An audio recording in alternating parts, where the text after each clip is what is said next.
Bună ziua, doamnă, bună ziua, domnilor, bine v-am regăsit. Dragii mei, am zis să fac și o emisiune serioasă în această dimineață, să-mi pun la sau de ce vorbesc? Sau de ce vorbesc, da? Am să fac și o emisiune frumoasă, responsabilă în dimineața asta, să pară un om serios. Știți că sunt un om foarte serios.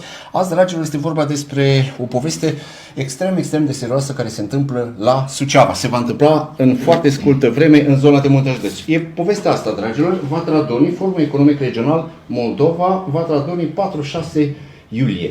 Aici nu mai e mult. Obiectiv strategic Moldova 2030. Și astăzi, dragilor, cu doi oameni aici, cu doi dintre capii răutăților, dacă se poate vorbi așa, unul dintre ei cel mai mare cap al răutăților, este vorba de domnul Ion Ștefanovici. Bună dimineața!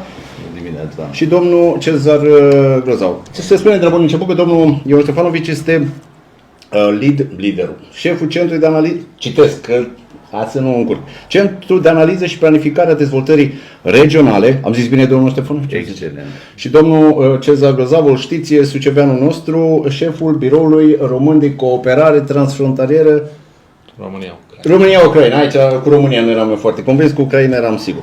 Domnul Ștefanovici, ce se întâmplă la Dorna? Ziceți-ne, povestiți-ne că stăm așa, că zici că vine noua revoluție economică în județul Suceava. Vă rog. Poate fi considerat, bună dimineața în primul rând, bine v-am găsit, poate fi considerat un start pentru modernizarea mediului privat. Dar, în principal, cuvântul cheie sunt investițiile. Și suntem astăzi la BRCT Suceava și vă mulțumim foarte mult, domnul director Grozavu, pentru că ați acceptat să fiți parte în acest proiect, pentru că dimensiunile acestui forum nu sunt doar județene pentru județul Suceava. Ele sunt regionale, dar cu o extensie pe Republica Moldova, despre care vom discuta în viitor, și o extensie pe Ucraina. Și de asta suntem noi astăzi aici. Dar, în principal, discutăm despre investiții guvernamentale, investiții europene și cooperări cu Europa de Vest, dar și cu vecinătatea noastră apropiată, în Est, Republica Moldova, și în Nord, și nu numai Republica Moldova, Ucraina e o țară mare care îmbracă până la gurile Dunării, Estul nostru apropiat, dar și în Nord, Ucraina. Practic, 200 de invitați sunt așteptați la Suceava. Vor veni din toată regiunea, vor veni din mediul public, vor veni din mediul privat, vor veni din zona administrativ centrală, să zicem, a țării, din zona ministerilor de linie, finanțe, economie, dezvoltare. Vor veni omologilor de la Chișinău și din Ucraina vor veni, îl voi lăsa foarte la detalii pe domnul director Grozavul să explice, din mai multe regiuni, cum se numesc la dumnealor, care sunt în cooperare directă cu BRCT Suceava. Dar pe lângă București, evident că focusul nostru este pe regiunea noastră și poate că vom mai discuta în viitor. Ne dorim foarte mult o dezvoltare accelerată, gândită într-un format regional. Când spun regional, mă refer la ADR Nord-Est, agenția, n-aș vrea să intru foarte mult în titulaturi, dar Agenția pentru Dezvoltare Regională Nord-Est. Și accentul este pus într-adevăr pe stimularea atragerii liniilor, finanțărilor de pe liniile europene pe exercițiul 2021-2027. N-aș vrea să intru extrem de mult în detalii, voi lăsa și pe domnul Chira, poate mai există neclarități. Povestea mea este Moldova 2030, forumul ăsta regional ce are ca scop? Adică ce vă propuneți asta acolo? Aduceți oameni de afaceri și autorități din București, Suceava, Chișinău, Kiev, da? Da. Bruxelles nu s-a mai făcut așa ceva la Suceava până acum. Nu s-a mai făcut așa ceva în regiunea noastră. În regiunea noastră. Și scopul dumneavoastră care este? Adică care e scopul acestei acțiuni? Obiectivul acesta strategic, nu sunt cuvinte mari, Moldova 2030, este de a reuni factori de decizie, atât din mediul public cât și din cel privat, pentru a discuta despre o strategie foarte bine gândită, coerentă, reală, în primul rând, care să ne ducă spre 2030. Și 2030 poate părea un an îndepărtat, dar nu este. Exercițiul european este 2021-2027, financiar vorbind, cu extensie de 2 ani, 2029. Dar dacă vă uitați un pic la exercițiul precedent, 2014-2020, uitați că au fost proiecte care nu s-au terminat nici până în 2024, s-au încheiat acum, la limită, în Buzău, și nu mai intrăm în detalii. Chiar și aici în Suceava avem unul. Deci 2030 va fi și un an în care se va regândi din nou viitorul exercițiu financiar, deci avem tot dreptul să ne gândim până la acel moment. Da, și va exista, într-adevăr, direcția principală este aceea de a realiza o platformă de cooperare. Și pentru prima oară îndrăznim să mergem să gândim în termeni de inteligență artificială, pentru că ne interesează extrem de mult să ținem pasul cu dezvoltarea. Pe de o parte, iar în plan fizic, să zic așa, focusul va fi pe A7, autostrada care va suda regiunea noastră Moldova până la Siret și care noi ne dorim să o mapăm la nivel de oportunități pe noduri de descărcare, strategic vorbind, pe parte logistică, pentru a ști exact pe unde trece să arcuiește autostrada și unde sunt principalele oportunități de dezvoltare. Pentru că, haideți să fim serioși, autostrada va fi motorul principal de dezvoltare a regiunii în perioada imediat următoare. Ok. Da, interesantă postura în care ne puneți dumneavoastră. Da, poate fi o provocare foarte mare autostrada asta. N-am mai avut niciodată autostradă. N-am mai avut. Domnul Grăzavu, rolul dumneavoastră care va fi la această poveste? Noi încercăm să fim puntea între Est și Vest, pentru că dacă vă uitați bine, odată cu deschiderea capitolului de negociere ale Ucrainei, Moldova, Georgia, lucrurile se schimbă dramatic în ceea ce privește această zonă a Europei. Cu alte cuvinte, într-o bună zi vom face parte, sperăm, dintr-o Europa centrală și Estul se va muta spre Ucraina.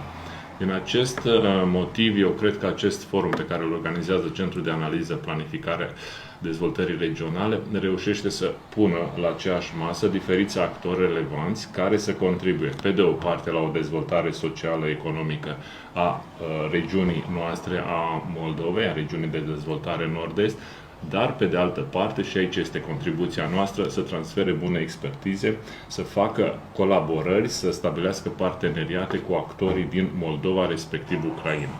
Revin la ideea integrării europene a celor două state, în care România poate să aibă un rol extrem de mare prin dezvoltarea parteneriatelor, a schimburilor comerciale, a transferurilor de bună practică. Și aici contribuim prin aducerea la acest eveniment de la Vatra Dornei între 4 și 6 iulie a diferiți actori, cum ar fi primării, agenții de dezvoltare regională, universități, organizații neguvernamentale din Ucraina. Interesant. Dragilor, dacă îmi permiteți să vorbesc în termenii ăștia, lucrurile sunt foarte, cum să zic eu, nu interesante, am trecut de bariera interesantă, foarte provocatoare. În ce sens? Suceava și Moldova poate deveni un fel de, am să exagerez acum, groaznic, un fel de Germania pentru România în momentul de față. Cu Ucraina în nord, cu Republica Moldova în est, noi suntem cei mai dezvoltați, cei mai pregătiți pentru Uniunea Europeană. Chiar dacă nu suntem pregătiți în comparație cu Germania noastră. Dar suntem un fel de Germania pentru ei. Absolut, o să vin cu o completare. Înainte se lucra pe o trilaterală, România, Ucraina, Moldova. În clipa de față s-au despărțit puțin lucrurile și eu zic că bine s-a făcut așa. Suceava, BRCT Suceava se ocupă de Ucraina, iar BRCT Iași se ocupă de Republica Moldova. Deci există o specificitate, să zicem, asupra proiectelor, asupra cunoașterii. Nu mai există o specializare pe regiuni, cu alte cuvinte. Da, absolut. Deci avem două județe din zona Moldovei cu un rol fundamental pe două țări diferite. De ce să nu valorificăm la maxim acest avantaj major pe care noi îl avem în regiune? Da, câți oameni vor veni din Ucraina la Vatra Dornei, domnul Grăzavu? Avem în jur de 30 de persoane care vor participa și, da, într-adevăr, cum a spus domnul director, vorbim aici de importanța dezvoltării regionale. Pe de o parte, legea dezvoltării regionale la noi prevede cele 8 agenții de dezvoltare regională, lucru care se întâmplă acum abordarea la nivel de regiune și în Republica Moldova și în Ucraina. Vorbim în egală măsură, în baza aceleași legi, de birourile de cooperare transfrontalieră. Fiecare dintre ele se ocupă de câte o graniță. Noi de granița cu Ucraina, colegii de la Iași, Moldova, avem Călărașul, granița cu Bulgaria, Timișoara, granița cu Serbia, Oradea, granița cu Ungaria. Deci treaba e foarte serioasă. Dragii mei, haideți ca să nu înțelegem că vorbim și am să rog copilaș. O să te arăt aici. Domnul Găzav, dacă îmi permiteți, despre asta e vorba, dragilor. Asta vrea să facă domnul Ștefanovici la Suceava. Noi suntem aici, da? Aici e Iașul. Ei se ocupă de Moldova, noi ne ocupăm de zona Cernăuți, Ucraina, nordul țării noastre. Pe aici va veni a șaptele care leagă Suceava, București, se duce încolo către portul din Constanța. Despre chestia asta e vorba. Despre chestia asta e vorba și despre chestia asta e vorba. Respectiv Odessa, pentru că și ea face parte, vorbim în special de regiunile cu graniță directă cu România, Odessa, care este de mărimea Republicii Moldova, asta scrie aici. Republica Moldova, Cernăuțiu, Ivano-Frankivsk, Zacarpatia, granița cu Ungaria, da? Și vom avea din Vișnița iarăși de la Agenția de Dezvoltare Regională invitați. Ivano-Frankivsku. Și dacă toți suntem la hartă și ne-a scos la hartă, Păi trebuie să scot la hartă, că să înțeleagă lumea că noi suntem aici o bucățică mică, noi suntem o bucățică mică și vrem să dezvoltăm aici, să fie Suceava, să devină, cum să zic eu, polul de pulsație economică, dacă om putea, că depinde și de autoritățile noastre, pentru toată zona asta, Și ar fi păcat să ratăm. Spuneți, domnule. Aș vrea să vin cu următoarele precizări. Avem discuții foarte punctuale și invitații deja confirmate din partea ambasadorilor. Pe noi ne interesează foarte mult zona Balcanilor de Vest până în zona Mediteranei, jos la Grecia. Toți suntem într-o zonă de Europa de Est și de Sud. Ca și zonă, așa suntem, în Europa de Est. Noi trebuie să ne raportăm la Europa de Est și la politicile Europei de Est, deși ele sunt foarte subțiri, așa, sunt mai mult neexistente decât existente. Toată politica în Europa o face Vestul. Dar la noi acasă.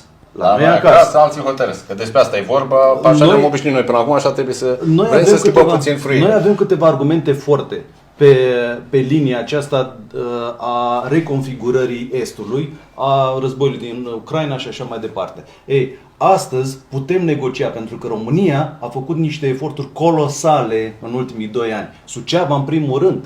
În primul rând, noi trebuie să fim conștienți de eforturile acestea, de avantajele de munca noastră. S-a tot discutat în ultimii 2 ani că o să se meargă pe reconfigurarea Ucrainei, pe reconstrucții și așa mai departe. Poate astăzi e un gând îndepărtat, dar la un moment dat va deveni realitate. Vedeți? Și în perioada imediat următoare se merge iarăși pe negocieri de pace, da? În proximitate. Nu se știe la un moment dat, dar ce se va întâmpla, dar noi trebuie să fim pregătiți. Am înțeles. Dragilor, despre asta este vorba. La Suceava, la Vatra Dornei, 4-6 iulie. Nu uitați, 4-6 iulie la Vatra Dornei. Forumul Economic Regional Moldova. Va fi un start pentru reconfigurarea economică și, cum să zic eu, geopolitică a zonei. Eu mărturisesc că n-aș fi avut curaj să mă apuc de așa ceva. Îl felicit pe domnul Ștefanovici că a avut curaj. Nu, Ștefanovici, să vă am Dumnezeu sănătate, vă ține în rău ăsta, așa? Domnul Găzavu, sănătate maximă. Dragilor, vom fi aici la Vatra Dornei, vă vom arăta cine este acolo, dar până atunci pregătiți-vă să vedeți ceva interesant și ceva frumos. Sper să ne țină și să dovedim că merităm să devenim importanți pentru zona asta a României și a Europei. De ce nu a Europei? Prea mult timp am fost mici și cu capul plecat. În momentul să ridicăm privirea și să ne apucăm de treabă. Deci, din biroul domnului Grozavu, îi mulțumesc pentru amabilitatea că ne-a primit și că ne-a găzduit la acest interviu. Ne vedem la Vatra Dornei. Până atunci, susținerea.